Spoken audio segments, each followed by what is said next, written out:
What's going on, STL Racers? As you guys can see down the description below, big reveal coming up, part 1. This might be a part 1 out of 3, possibly. I'm hoping just to keep it as minimum and straight to the point. Got some good news and bad news. Good news. Well, we'll just kill it with the bad news and cut the story short to get straight to the point.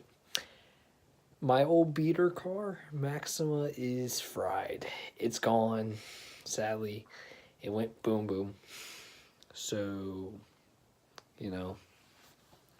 that kind of sucks, because it was a good little car. I owned it for about close to 8 months. I bought it for $700, and hey, I put 3,000 miles on it before it blew up. But to cut the story short, it would refuse to go over 60 miles per hour, then it refused to go over 40, and I was on my way to work. And sadly, the catalytic converter, and there was a misfire on cylinder 5, pretty much fried up basically fried up the whole entire car and screwed it all up. So, not putting any money in it. I traded it in on my new fun car, which will be coming up here soon. I'm not going to say what it is, because I want you all to be in shock to see what it is for yourself. It's a pretty nice high-end car and / sports car.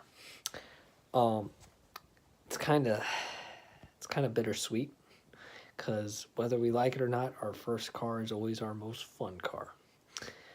But part 2 will be coming up here soon, which is kind of exciting. But to cut the story to you short, I was on my way to work. The car was doing great until I was trying to pass somebody that refused to, because the speedometer wouldn't even go past 60.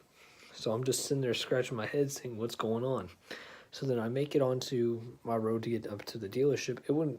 The speed limit is 45. It refused to go over 40. It was stuck at 40, and I just sat there and I said to the car, my last request, before you blow up, get me to work.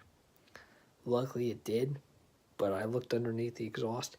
It was having white smoke coming out of the catalytic converter. I'm just sitting there like, you're done? And a day before, I was going to be buying the car that I own now. I was going to own 2 cars, my beater / college car, then my sports / fun car. Well, sadly, Maxima decided to die. So luckily I was able to get the sports car, and I will be looking for another beater here soon. I'm just going to keep with the car that I own now. It's a good little car. I'm going to survive with it for about 4 to 5 months as my daily driver. Then it will be swapped to my fun car. And I'm not doing anything fun with it. Everybody's like, am I racing it? Sadly, no. And sorry about my voice and my nose. Weather change. It was warm at the beginning of this week, and now it's cold. Well, that's what I get for living up here in the Midwest. But it's going to be exciting to find out what happens. I'm keeping the car bone stock. I'm not doing anything to it except for changing out the air filter, because it's already fast as is, and it's beautiful. Once you all get to see it, a review of that car will be coming up, and the big reveal walk around part 2 will be coming up here soon. So stay tuned. I just wanted to let you guys know, sadly Maxima's gone, but it's all good. Every car, every good thing must come to an end, and for that little car did what it needed to do. So those who own nice cars or own any type of car, just take good care of it, because I won't lie, I was treating the Maxima kind of rough, but the previous 2 owners treated it like poop. They did not keep up on the regular maintenance. Whenever I got it, it was on its last leg.